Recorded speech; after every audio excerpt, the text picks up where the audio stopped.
in una città che è simbolica per il centro-sinistra. È partita da Vittoria la corsa di Rosario Crocetta alla presidenza della regione siciliana. L'ex sindaco di Gela, ora parlamentare europeo del PD, si candida senza se e senza ma a Palazzo d'Orléans, prima ancora che i vertici nazionali e regionali del suo partito esprimano consenso o diniego. La candidatura è nata da Facebook sulla rete internet, ma da ieri sera Crocetta ha aperto il confronto sul territorio con i siciliani.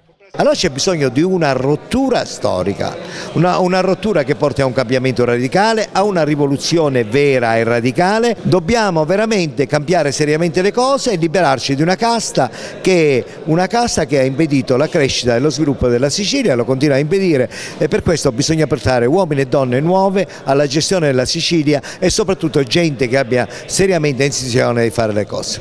Lei si aspetta in tempi rapidi un appoggio convinto dei vertici nazionali e regionali del suo Partito Democratico?